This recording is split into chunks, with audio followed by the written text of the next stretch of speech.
সম্মানিত দর্শক শ্রোতা, আসসালামু আলাইকুম।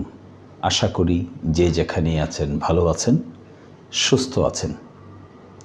সকলেই শ্রেণীভেদে আমার সালাম, আদাব ও শুভেচ্ছা গ্রহণ করুন। আজকে যে বিষয়টি নিয়ে কথা বলতে চাচ্ছি, এই বিষয়টি নিয়ে গতকালকে আমি একটি ফেসবুক পোস্ট করেছিলাম, যেখানে অনেকেই মন্তব্য করেছেন। 1000-এরও বেশি মানুষ সেটিকে শেয়ার করেছেন। বেশ কয়েকটি মিডিয়া আউটলেটে তার রিপোর্টও হয়েছে। বিষয়টি বেশ কারো কারো কাছে অপ্রিয় হতে পারে, কিন্তু এই আলোচনাটি আমি করতে চাই।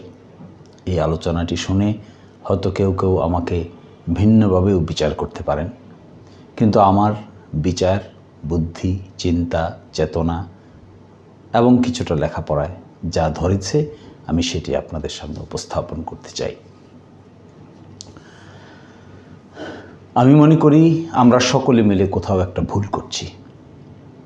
কি সেই ভুল? কেন সেই ভুল? কে করছে ভুল? কেনই বা হচ্ছে ভুল? কার কারণে হচ্ছে ভুল? পরামর্শ নিয়েছি কি না? কার পরামর্শ নিয়েছি? কিভাবে নিয়েছি? এগুলো এখানে অনেক বড় প্রশ্ন, কিন্তু বিষয়টি আমি আপনাদেরকে এখন বলিনি। সেই বিষয়টি হলো জুলাই ঘোষণা, জুলাই সনদ, সংস্কার এবং শেষ পর্যন্ত নতুন বাংলাদেশ। এই ইস্যুগুলো খুবই ইম্পর্ট্যান্ট এবং খুবই কনটেক্সচুয়ালি রেলেভেন্ট, তাই আমি বলছি। দেখুন, জুলাই ঘোষণা দেওয়ার ব্যাপারে কথা হয়েছে, কিন্তু কাজটি হয়নি। উদ্যোগ হয়েছে, বাস্তবে রূপান্তরিত হয়নি। বাংলাদেশে একটি গণ অভ্যুত্থান হয়েছে, পুরনো সরকার বিদায় নিয়েছে, নতুন সরকার গঠিত হয়েছে, দেশ চলছে প্রায় 1 বছরের কাছাকাছি।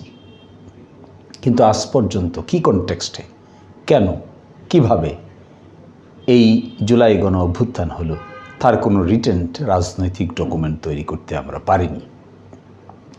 রাজনৈতিক দলগুলো দোষারোপ করছেন, ভাগাভাগিতে কিংবা ক্ষমতার রাজনীতির অংশগ্রহণ করে নিজস্ব হিস্সা বুঝে নেওয়ার চেষ্টা করছেন। একটা ডিসকন্টেন্ট দেখা দিয়েছে, ডিসকমফোর্ট দেখা দিয়েছে, ব্লেম গেম হচ্ছে। ছাত্ররাও মাঠে নেমেছে, কিন্তু শেষ পর্যন্ত জুলাই ঘোষণা কিন্তু হয়নি। কে দিবে, কার কারণে হচ্ছে না, সরকার কি করছে, এই দোষারোপের কথা চলছে। কিন্তু জুলাই ঘোষণা কিন্তু শেষ পর্যন্ত হলো না। যদি জুলাই ঘোষণা না করা যায়, তাহলে যে কনটেক্সটে গণ অভ্যুত্থান হলো, হাজার হাজার ধর্ম, বর্ণ, শ্রেণী নির্বিশেষে, ডান, বাম, ইসলামী, নন ইসলামী নির্বিশেষে, জাতীয়তাবাদী, লেফটিস্ট সকলেই অংশগ্রহণ করেছে। নারী পুরুষ অংশগ্রহণ করেছে, উচ্চবিত্ত নিম্নবিত্ত অংশগ্রহণ করেছে। হাজার হাজার মানুষ নিহত হয়েছে, শহীদ হয়েছে, হাজার হাজার মানুষ পঙ্গু হয়েছে। এই ঘটনাটিকে আমরা মনে হয় খুব স্বাভাবিকভাবে নিয়ে ফেলেছি, সয়ে গেছে। আমরা মনে হয় এটিকে আর নতুন করে ভিজিট করতে চাই না। অথচ তাদের এই স্বীকৃতি দেওয়া হচ্ছে না। এখনও জুলাই ঘোষণা আসেনি। কি কনটেক্সটে হয়েছে, কিভাবে হয়েছে, কারা করেছে, কি চাই, পরবর্তী পদক্ষেপ কি, এই পলিটিক্যাল ডকুমেন্টটি তৈরি করতে আমরা শুধু গড়িমাসি করছি। একবার সামনে আগাই, একবার সামনে পিছাই, কিন্তু করতে চাই না। আমি এক্সপেক্ট করেছিলাম বড় দলগুলো তার লিডারশিপ নেবে। আমি এক্সপেক্ট করেছিলাম যাদের ইতিহাসের লেখাপড়া আছে, যাদের বাংলাদেশের অতীত রাজনৈতিক কর্মকাণ্ডের অভিজ্ঞতা আছে এবং যারা এই ভারতীয় সাবকন্টিনেন্টের উত্থান পতন সম্পর্কে ধারণা আছে, আমি এক্সপেক্ট করেছিলাম তারাই তার লিডারশিপ দেবে। ছাত্ররা কেন লিডারশিপ দেবে? কিন্তু দেখা যাচ্ছে ছাত্রদের পক্ষ থেকে আগ্রহ দেখানো হচ্ছে, বারবার বলা হচ্ছে, কিন্তু বড় বড় রাজনৈতিক দলগুলো তা এড়িয়ে যাচ্ছেন, অনেকটা মূলা ঝুলানোর মতো। কিন্তু এটি আমাকে সাংঘাতিকভাবে আহত করছে। কেন বড় দলগুলো লিডারশিপ নিতে পারছেন না? কেন বড় দলগুলো বিতর্কের অংশ হয়ে যাচ্ছেন? কেন দলগুলো নিজ থেকে বলছেন না যে জুলাই ঘোষণা আমরা নিজেরা ড্রাফট করছি, সকলে মিলে তা ঘোষণা করছি, একসাথে বসে একটি জুলাই ঘোষণা আমরা দিচ্ছি, এরই মাধ্যমে একটি রাজনৈতিক ডকুমেন্ট তৈরি করতে চাই। আপনারা কি ভেবেছেন? এটি কি আপনাদের মনে হয় যে বর্তমান সরকার যে প্রক্রিয়ায় কাজ করছে, এটি বাংলাদেশ সংবিধানের কোনো বিধান অনুযায়ী হচ্ছে? উত্তর হলো না। তাহলে কি কনটেক্সটে হচ্ছে? সে কনটেক্সচুয়াল ইন্টারপ্রিটেশন কে দিবে? রাজনৈতিকভাবে এই ডকুমেন্ট কে তৈরি করবে? আপনারা লিডারশিপ নিচ্ছেন না কেন? সকালেও বলছেন নির্বাচন, দুপুরে বলছেন নির্বাচন, রাতে বলছেন নির্বাচন। একবারও তো বলতে শোনা যায় না, একবারও তো শক্ত করে বলতে শুনি না যে আগামী 15 দিনের ভিতরে জুলাই ঘোষণা দিতে হবে, আগামী 1 মাসের ভিতরে জুলাই সনদ ঘোষণা করতে হবে। কেন বলতে পারি না আমরা? কোথায় সেই বাধা? ইগো? পারস্পরিক দোষারোপ? অনেক বেশি জ্ঞান আমাদের তাই? নাকি ইতিহাসের এই পাঠটুকুকে আমরা অস্বীকার করতে চাই? এত বড় অবদানকে আমরা পাঠ করতে চাই না, ঐতিহাসিক দলিল রাখতে চাই না, কনস্টিটিউশনের পাঠ করতে চাই না, কিংবা আমরা এটিকে লিগ্যাল ফ্রেমওয়ার্ক তৈরি করতে চাই না। ভেবে দেখবেন, ছাত্রদের এগুলো করার কথা ছিল না, এ দায়িত্ব ছিল সকলের। কিন্তু ছাত্ররা নিজেরা উদ্যোগী হয়ে সেই কাজ নিজের ঘাড়ে তুলে নিয়েছে। মূলত এত অল্প বয়সে এত বড় দায়িত্ব নেওয়ার কথা ছাত্রদের নয়, কিন্তু তারা নিয়েছে, কাজটি করেছে। এখন স্বীকৃতি দিতে পারছি না আমরা। আমি মনে করি দ্রুতই বসুন, বড় বড় রাজনৈতিক দলের নেতৃত্বে সভা ডাকুন, একসাথে বসুন, বসে জুলাই ঘোষণার ড্রাফট ফাইনাল করুন। এই ড্রাফট সরকারকে দিন, দিয়ে বলুন এই ঘোষণা করতে তার আইনগত মর্যাদা দিন। এবং শেষ পর্যন্ত প্রয়োজন বোধে আরেকটি যে আলাপ আলোচনা হচ্ছে, ঐকমত্যের আলাপ আলোচনা, যেটি জুলাই সনদ প্রস্তুতির জন্য আলাপ আলোচনা হচ্ছে, সেটি দ্রুত কমপ্লিট করুন। দ্রুত কমপ্লিট করে ওখানে যে বিষয়গুলোতে একমত হবেন, লিডারশিপ নিয়ে একমত হন, অগ্রসর হয়ে একমত হন। অযথা বিতর্ক করছেন কেন? যার যত বেশি দায়িত্ব সে বা তারা তত বেশি লিবারেল করেন, তত বেশি ক্রিয়েটিভ আইডিয়া নিয়ে বের হয়ে আসেন। ছাত্ররা যে প্রপোজাল দিচ্ছে, ঐকমত্য কমিশন যে প্রপোজাল দিচ্ছে, তার চাইতেও আরও উন্নত প্রপোজাল দিন। আপনাদের উইলিংনেস প্রকাশ করুন, আপনাদের লিডারশিপটা এস্টাবলিশ করুন, আপনাদের ক্যারিশমা এস্টাবলিশ করুন। টানাটানি নয়, ভাগাভাগি নয়, যুক্তি পাল্টা যুক্তি নয়, তার চাইতে উদারতার মাধ্যমে নিজেদের লিডারশিপ যদি এস্টাবলিশ করেন, সেই লিডারশিপ হবে পার্মানেন্ট, স্টেটসম্যানশিপ হবে, পার্টিম্যানশিপ হবে না। পার্টিম্যানশিপের উপরে উঠে স্টেটসম্যানশিপ যিনি দেখাতে পারবেন, যারা দেখাতে পারবেন, তাদেরকে এই নতুন প্রজন্ম যুগের পর যুগ মনে রাখবে। কারণ জুলাই অভ্যুত্থান তাদের জীবনে বড় ধরনের প্রভাব ফেলেছে। ফলে জুলাই সনদ তাড়াতাড়ি স্বাক্ষর করুন, করে এই জুলাই সনদকে আইনগত ভিত্তি দিন। একটা ভ্যাকুয়াম ক্রিয়েট হবে, কনস্টিটিউশনাল ভ্যাকুয়াম। যদি সাহস থাকে আপনাদের সকলে মিলে কনস্টিটিউশন সাসপেন্ড করতে পারেন, করে একটি নতুন লিগ্যাল ফ্রেমওয়ার্কের অধীনে নতুন নির্বাচন আহ্বান করতে পারেন।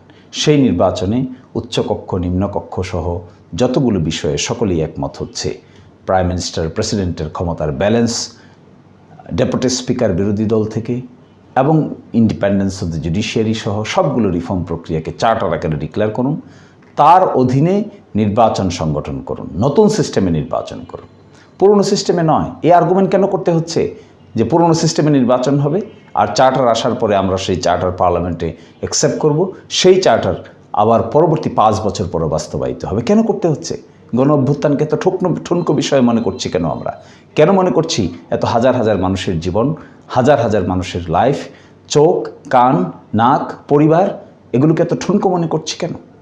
এত কিছুর বিনিময়ে আসার পরে এখন আর্গুমেন্ট হচ্ছে পুরনো সিস্টেমে নির্বাচন হবে, তারপরে নতুন পার্লামেন্ট হবে, সেই পার্লামেন্টে সেটা পাশ হবে, তারপরে নতুন সিস্টেমের দিকে অগ্রসর হব।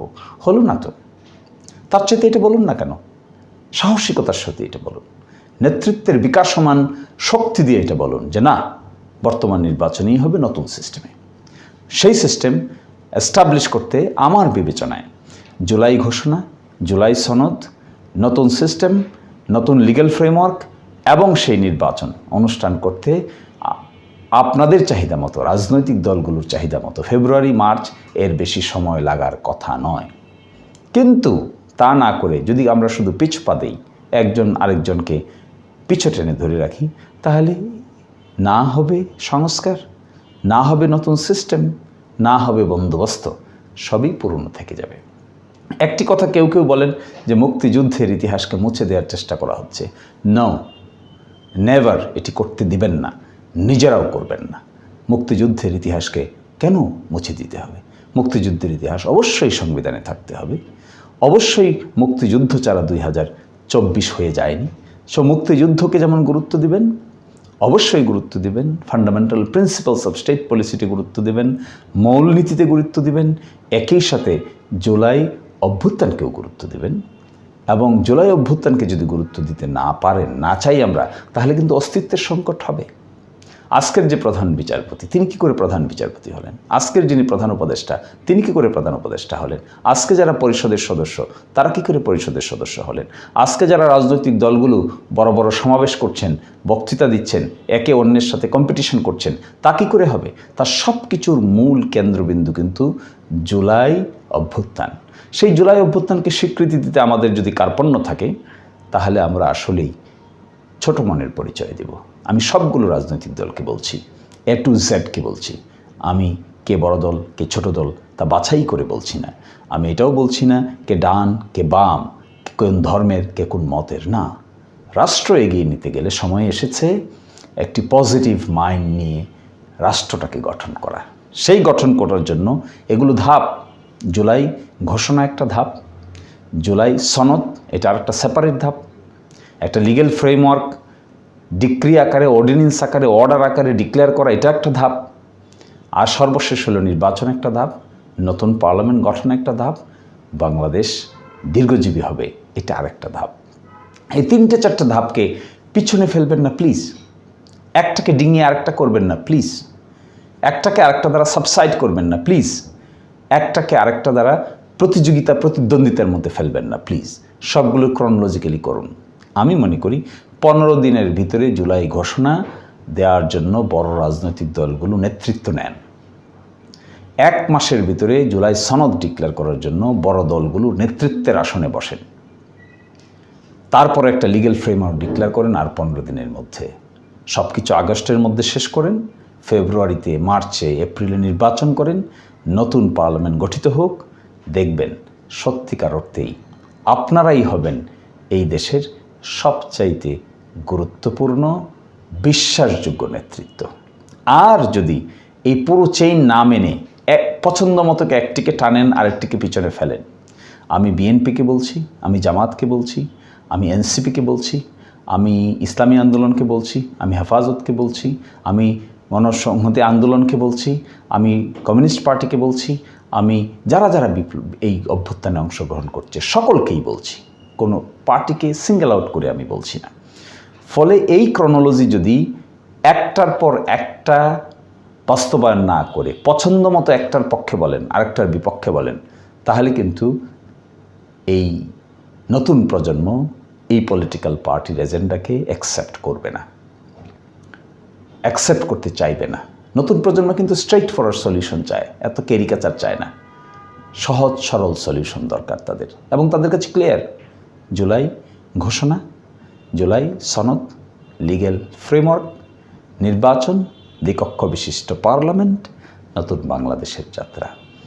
এটিই হোক আমাদের সবচাইতে বড় কাজ। আর তা যদি করতে পারবেন যার লিডারশিপে, যাদের লিডারশিপে এই কাজগুলো হবে, সকলকে ঐকমত্য করাতে পারবে যে লিডারশিপে, আমি মনে করি তারা এই বাংলাদেশে দীর্ঘদিন ধরে স্মরণীয় হয়ে থাকবে। তাদের লিডারশিপ এস্টাবলিশড হবে, স্টেটসম্যানশিপ এস্টাবলিশ হবে, দলীয় বিবেচনার বাইরে গিয়েও রাষ্ট্রনায়ক হিসেবে প্রতিষ্ঠিত হবেন।